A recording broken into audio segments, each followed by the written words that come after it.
Hi, I'm Nick Schultz, the editor of American.com here at the American Enterprise Institute. My guest today is Kevin Kosar. He's the author of a fascinating new book called Whiskey, A Global History. Kevin is also the founder of a website, alcoholreviews.com, and he is a contributor from time to time to American.com. So Kevin, welcome. Thanks for being here. Nice to be here, thank you. So first of all, tell me a little bit about your website, alcoholreviews.com. When did it start? What's your interest in the subject, and what does that site do? Well, I started the site way back in 1998, and it grew out of my budding fascination with all the choices out there for consumers, all the beers, the wines, the spirits. I had grown up in Ohio, and I had grown up in a place where the selection of alcohols was rather limited.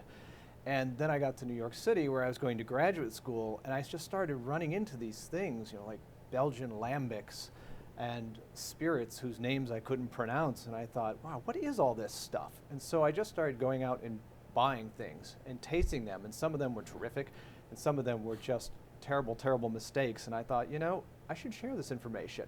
I should let people know what I think. I'm not going to portray myself as somebody who's got a fantastic palate who can pick up 20 different notes with a single sniff of the glass, kind of an everyman's palate, just to help people, spend their money a little more wisely.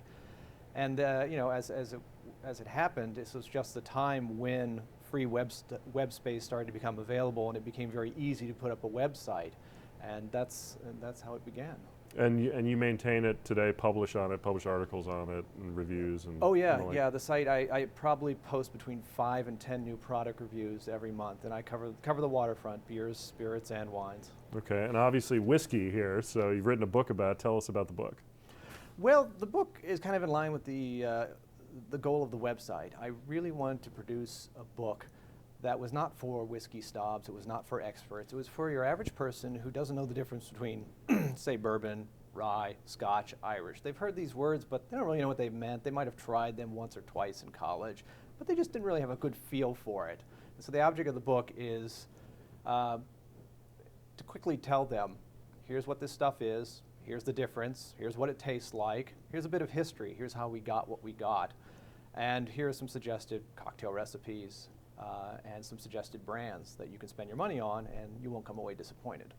Okay, and this may sound like a stupid question, but what is whiskey? I mean, can you define it? I know you brought a couple of props here. Maybe you can tell how is it made, and how does it differ from other adult beverages out there?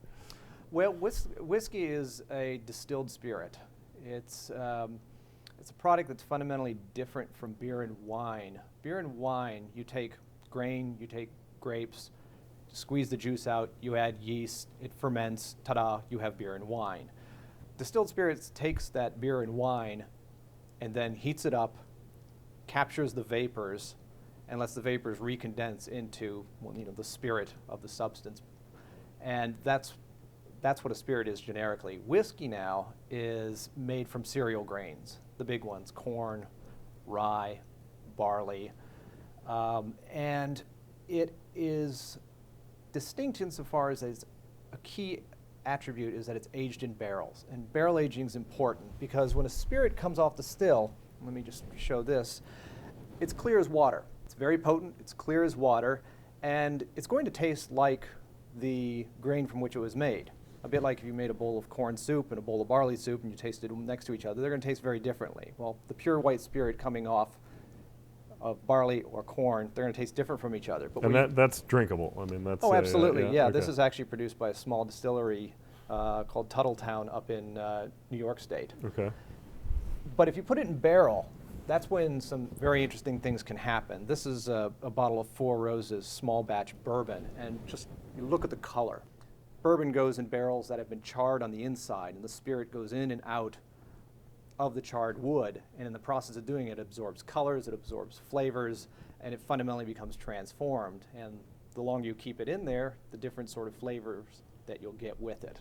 We're at a think tank here. It's not a drink tank, although maybe it is sometimes. But I'm interested in this book, and you're writing about it in part because you write about the history of it, some of the politics, and policy, as a matter of fact, as it's related to it. And you had an interesting essay that you wrote recently about the Tea Party and what it can learn from the Whiskey Rebellion, this episode in American history. Maybe you can tell us a little bit about that, the Whiskey Rebellion, what lessons Tea Partiers may want to take from that today.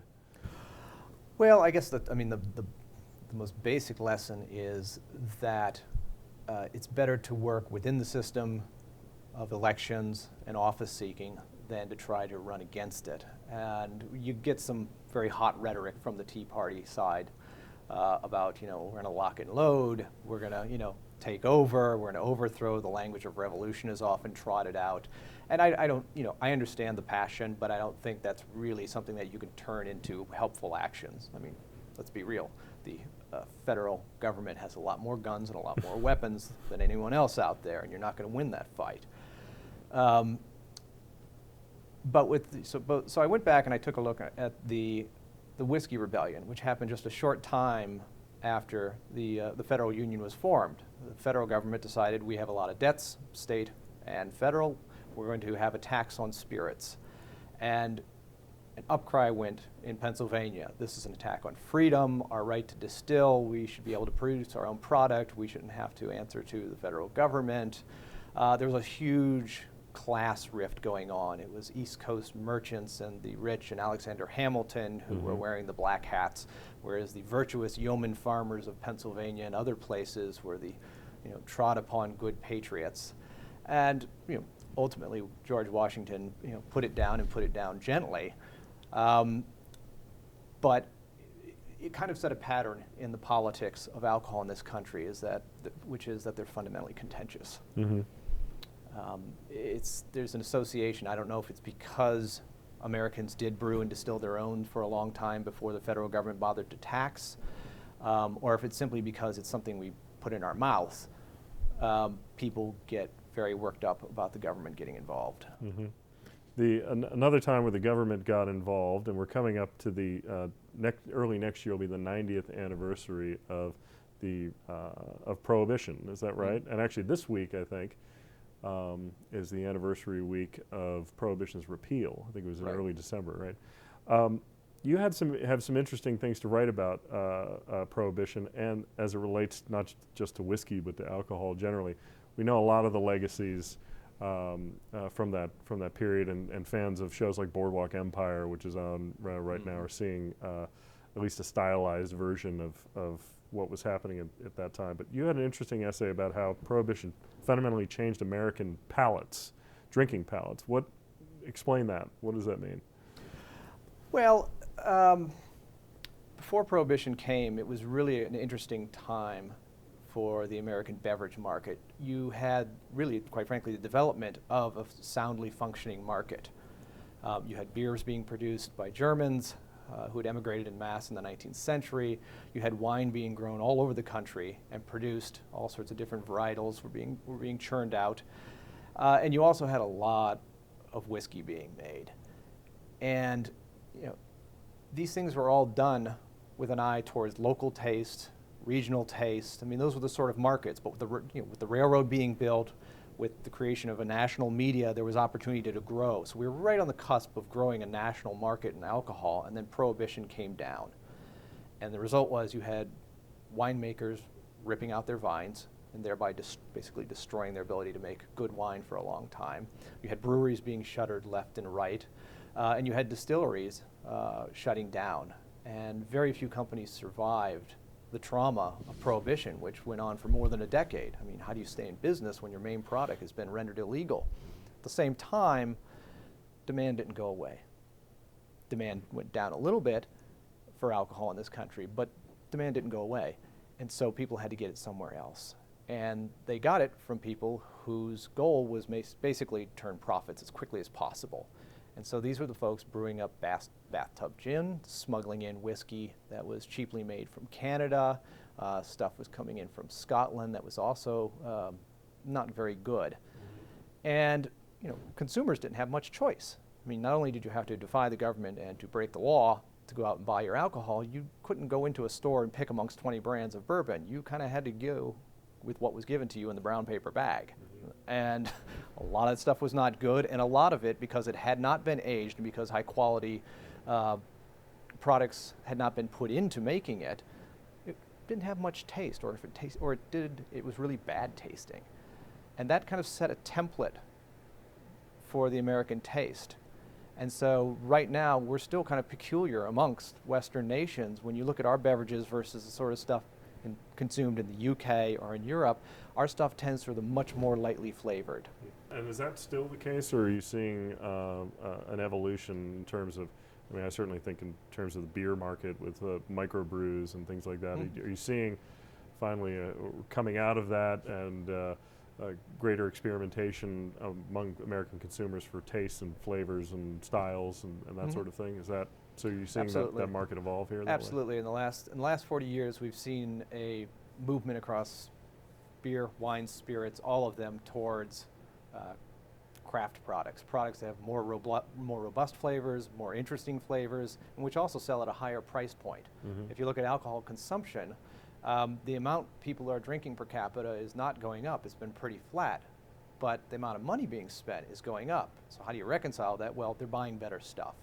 And so whereas 25 years ago I could have walked into a grocery store in Ohio and there would have been 6 or 8 different types of beer which were all basically the same thin lager flavor profile. Now I go in and there's beers from Belgium, Germany, microbrews from all over America. It's really, the marketplace is really developing well. Time for one final question. There are tons of great stories in this, in the book. One of the figures that we come across in the book that I think is interesting, because I didn't know this much about his involvement with the whiskey trade, is George Washington. You talked a little bit about the Whiskey Rebellion. Maybe you could talk about Washington's involvement with that, and then also as a producer of whiskey himself. It's kind of an interesting bit of information about Washington that maybe a lot of people don't know about. Yeah, Washington, I think, was perceived by some as being, kind of a stuffed shirt and not somebody who could enjoy whiskey, and he put down the Whiskey Rebellion because he was a stuffed shirt. Well, that's not true. Washington believed in the law, and he believed in upholding the law and keeping the nation together, and that's why he put down the Whiskey Rebellion. He didn't believe that defying the law was an honorable thing to do.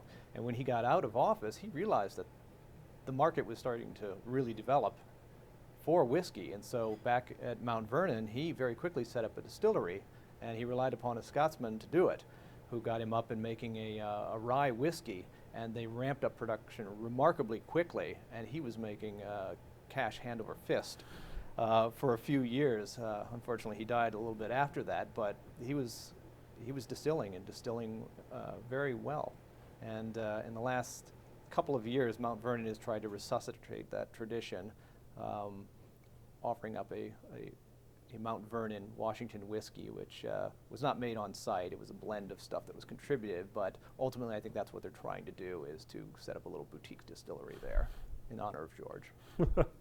He would be happy with that, I'm sure. Well, the book is fascinating. It's Whiskey, A Global History. Its author is Kevin Kosar, who's my guest today. Kevin, thanks for joining us today and telling us about the book. Thank you.